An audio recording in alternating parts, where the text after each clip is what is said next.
साथियों, कॉमर्स की हिंदी समरी की अगर हम बात करें तो इस कहानी की शुरुआत में ही एक अटेंडेंट स्पिरिट दिखाई जाती है जो कि अपने आप को थायरसिस के रूप में बदल रखी है। ये हमारी अटेंडेंट स्पिरिट है।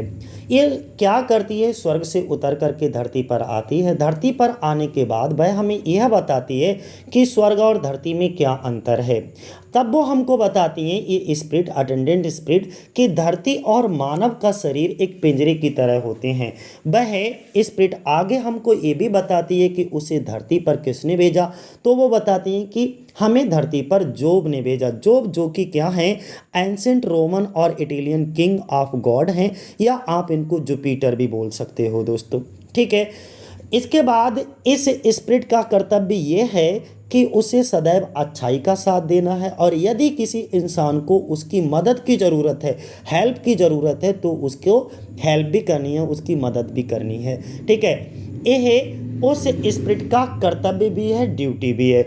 आगे बताती हैं अटेंडेंट स्पिरिट हमें एक ऐसी कहानी सुनाएंगी जिस कहानी को ना तो पहले कभी सुना गया और ना ही किसी ने सुनाया था। ठीक है। तो अगर हम बात करते हैं अटेंडेंट स्पिरिट, कहानी को सुनाना यहाँ पर आरंभ करती हैं। और कहानी क्या होती है, यही कॉमर्स की कहानी होती है।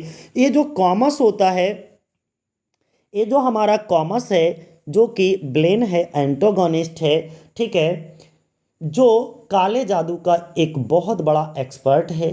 ठीक है। वह लोगों के लिए एक रस से भरा प्याला बनाता है और लोगों को उस प्याले को पीने के लिए देता है। वह मुसाफिरों को, जैसे जंगल में कोई भी मुसाफिर आता या कोई भी ट्रैवलर आता, तो उसको अपना शिकार बनाता था। जो कोई मुसाफिर उसके दिए हुए प्याले को पी लेता, वह किसी ना किसी जानवर में बदल जाता। जो इंसान कॉमर्स को दिए गए प्याले को पीता है, उसका नीचे का शरीर इंसान का रहता है। ध्यान से समझना, उसका नीचे का शरीर इंसान का रहता है और उसके शरीर का ऊपरी हिस्सा किसी जानवर में बदल जाता है, यानी कि किसी जानवर का बन जाता है।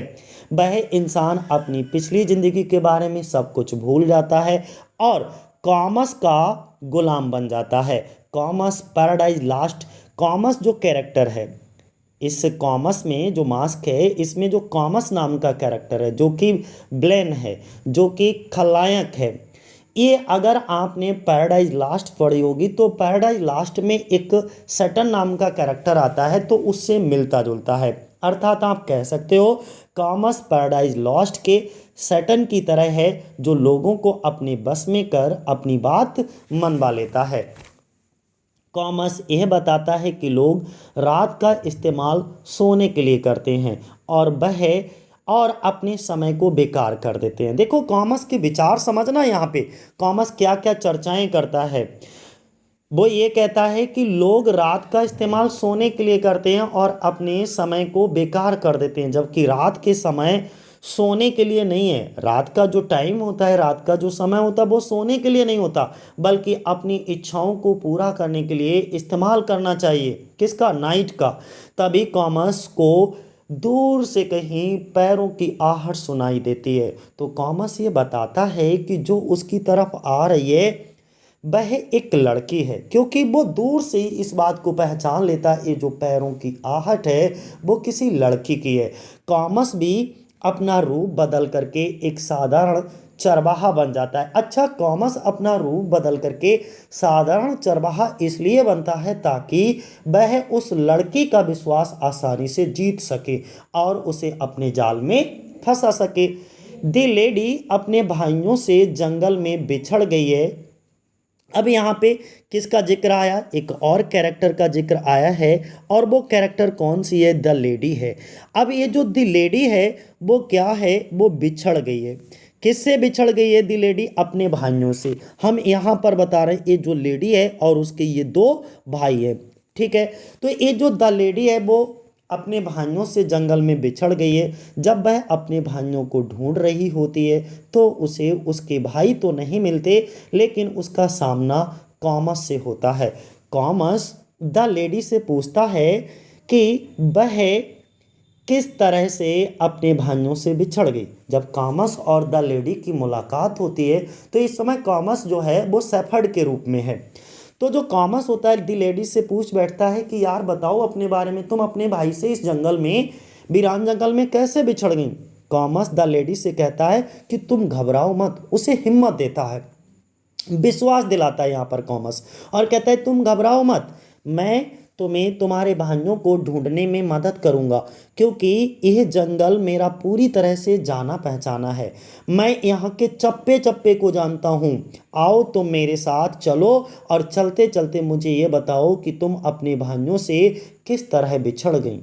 वह दोनों एक साथ चलने लगते हैं। द लेडी क्या करती है, कॉमस पर विश्वास कर लेती है, जो कि ब्लेन है, खलनायक है, एंटोगनिस्ट है। द लेडी कॉमस को बताती है कि वह अपने भाइयों के साथ अपने पिता के दरबार की तरफ जा रही थी, अपने पिता के घर जा रही थी, लेकिन रास्ते में उन्हें एक जंगल से गुजरना था।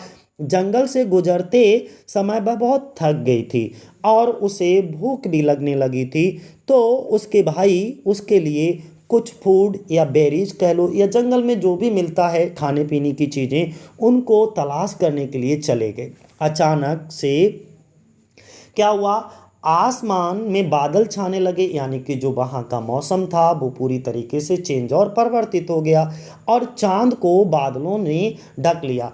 अब वो जो चांदनी रोशनी थी वो भी चली गई, ठीक है, यानी कि अब जंगल में कुछ भी दिखाई नहीं दे रहा था, जंगल पूरी तरीके से अंधकारमय हो गया। आसमान में बिजली चमकने लगी, जिसकी वजह से उसके भाई उसे ढूंढने में असमर्थ रहे, और इस वजह से वह एक दूसरे से क्या हो गए, बिछड़ गए। द लेडी कॉमस को अपनी चेस्टिटी के बारे में बताती है, और जो द लेडी होती है वो कॉमस को अपनी चेस्टिटी के बारे में बताता है, और जैसे ही द लेडी की चेस्टिटी के बारे में सुनता है कॉमस, तो कॉमस ये मन ही मन में ठान लेता है कि वह किसी भी तरीके से द लेडी के साथ शारीरिक संबंध बनाकर उसकी चेस्टिटी को करप्ट कर देगा। दूसरी तरफ उसके दोनों भाई अपनी बहन और उसकी चेस्टिटी को खतरे में सोच करके चिंता करते हैं। द लेडी का जो छोटा भाई है, यंगर ब्रदर, अपनी बहन की चेस्टिटी को लेकर के बहुत ही जल्दी परेशान हो जाता है, लेकिन उसका जो बड़ा भाई है, यंगर ब्रदर है, उसके बड़े भाई को ये पूरा यकीन है कि उसकी चेस्ट रहने की इच्छा ही उसे किसी भी बुराई या किसी भी प्रकार की परेशानी से दूर रखेगी। क्या? उसके चेस्ट रहने की इच्छा, डिजायर। इन दोनों भाइयों के बीच में बातचीत हो ही रही होती है कि तभी दी अटेंडेंट स्पिरिट की अगर हम बात करें तो ये है दी अटेंडेंट स्पिरिट, जो कि डिस्गाइज एज थायरसिस है, एक चरवाहे का भेष बदल करके इन दोनों के पास आती है और उनसे पूछती है कि वह किस तरह से अपनी बहन से अलग हो गई। वे दोनों भाई सारा का सारा जो पीछे उनके साथ घटना घटित हुई थी वो पूरी की पूरी घटनाएं बता देते हैं, इस चरवाहा को बताते हैं। इसके बाद चरवाहा उन्हें कॉमस के बारे में भी बताता है, कहता है यार बात तो सही है, लेकिन इस जंगल में एक कॉमस नाम का जो है एक स्पिरिट ही कह लो या उसे बैड स्पिरिट कह सकते हो, ठीक है, एक कहते ब्लैक मैजिशियन बोल सकते हो उसके लिए, कॉमस के बारे में बताता है कि वह किस तरह से यहाँ से गुजरने वाले जो मुसाफिर होते हैं, जो ट्रैवलर होते हैं, उनको अपना शिकार बनाता है। तो उसके दोनों भाई और भी ज़्यादा चिंता में आ जाते हैं, वो और भी उसके द लेडी के जो दोनों भाई होते हैं वो और भी ज़्यादा चिंतित होने लगते हैं। लेकिन चरवाहा उनसे वादा करता है कि वह उन्हें उनकी बहन को ढूंढने में मदद करेगा। ये वही स्पिरिट है जिसको जोग के द्वारा पृथ्वी पर जो है सत्य की रक्षा करने के लिए भेजा गया है। दूसरी तरफ कॉमस द लेडी को अपने जाल में फंसा लेता है, फंसाकर अपने महल के अंदर ले आया है। वह महल बहुत ही आलीशान है। कॉमस द लेडी को अंदर लेकर आता है और उसे एक जादुई कुर्सी पर बिठा देता है। कौन? कॉमस। किसको? द लेडी को।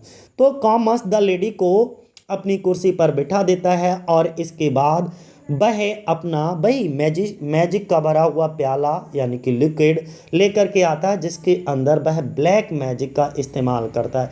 कॉमस द लेडी को लालच देते हुए कहता है कि यदि तुम इस प्याले को पी लोगी तो मैं तुम्हें इस महल की रानी बना दूंगा। लेकिन द लेडी इस ऑफर को रिजेक्ट कर देती है, ठुकरा देती है। वह चेस्ट रहने का प्रण ले चुकी है। इस ऑफर को रिजेक्ट करने से हमें पता चलता है कि द लेडी अपनी अर्थली और सेक्सुअल डिजायर को कंट्रोल करने में पूरी तरह से सक्षम है, पूरी तरीके से कैपेबल है। कॉमर्स द लेडी को बार बार सिड्यूस करने की कोशिश करता रहता है और कहता है कि तुम अपनी खूबसूरती को वेस्ट कर रही हो, बर्बाद कर रही हो। ये जो तुम्हारी जवानी है, ये जो तुम्हारी खूबसूरती है, ठीक है, ये ऐसे ही बर्बाद हो जाएगी। लेकिन फिर भी द लेडी यही कहती है कि वह हमेशा चेस्ट और मोरल यानी कि नैतिक बने रहना चाहती है। द लेडी के दोनों भाई और द स्प्रिट, दो अटेंडेंट स्प्रिट है जो अभी चरवाहे के रूप में है, चरवाहे का भेष बदल करके उन दोनों भाइयों के साथ है। ये तीनों लोग यानी कि उसे ढूंढते हुए कॉमस के महल में आ जाते हैं। वहाँ आकर कॉमस के साथ युद्ध करते हैं, जिसमें कॉमस जो है वो क्या करता है, हार जाता है। ये जो कॉमस होता है वो हार जाता है और वहाँ से भाग जाता है। लेकिन अभी भी द लेडी उस जादुई कुर्सी पर बंधी हुई है। द अटेंडेंट स्पिरिट एक अप्सरा का आह्वान करती है और यहाँ पर वो जो अप्सरा होती है जिसका आह्वान करती हैं वो गॉडेस ऑफ रिवर होती है सैब्रीना। कौन होती हैं? सैब्रीना, जहाँ पर इस पिक में आप देख पा रहे होगे जिसका नाम सैब्रीना है। ये अप्सरा वहाँ पर प्रकट होती है और अपनी शक्तियों से द लेडी को उस कुर्सी से मुक्त कर देती है। इसके बाद स्पिरिट और उसके दोनों भाई द लेडी वह सभी अप्सरा को धन्यवाद देते हैं। अप्सरा किसको? सैब्रीना को धन्यवाद देते हैं, जो कि गॉडेस ऑफ रिवर कह सकते हो, सैबर्न नदी की देवी हैं। ने द लेडी की मदद इसलिए की करती हैं क्योंकि वह अभी भी चेस्ट हैं। अच्छा, सैब्रीना द लेडी की मदद इसलिए करती हैं क्योंकि द लेडी अभी भी क्या है, चेस्ट हैं, पवित्र हैं, ठीक है। इसके बाद वह अप्सरा वहाँ से गायब हो जाती हैं। ये जो सैब्रीना होती हैं वहाँ से गायब हो जाती हैं। इस कहानी के अंत में द लेडी और उसके दोनों भाई अपने माता पिता के पास सही सलामत महल में पहुंच जाते हैं, जहां पर वह सेलिब्रेट करते हैं। तो आपको अच्छे से पता लग गया होगा। यहाँ पर आप देख सकते हो किस तरीके से जो द लेडी है और इधर जो सिंपल शेफर्ड का रूप धारण कर लिया किसने? कॉमस ने। इस कॉमस ने इस सिंपल शेफर्ड का रूप धारण कर लिया है। और इसमें आपने देखा होगा ये जो बैकस है ये कॉमस का कौन है? पिता है, गॉडेस ऑफ वाइन। और जो सिर्स है वो क्या है? अ काइंड ऑफ बिच है। ये कॉमस की कौन है? माता है। तो अब आपको सारी बातें समझ आ गया होगा। और यहाँ पर ये जो पिक हमने लगा रखी है ये है job attendant Roman Italian king of God की है, ठीक है, जॉब है। तो अब आपको सबके बारे में पता लग गया होगा, ठीक है। द लेडी की तस्वीर भी यहाँ पर है जो कि the member of our royal family है। तो ये कहानी यहीं पर समाप्त होती है साथियों। मुझे उम्मीद है कि आपको ये कहानी समझ आई होगी। आज के लिए इतना ही। जय हिंद, जय भारत साथियों।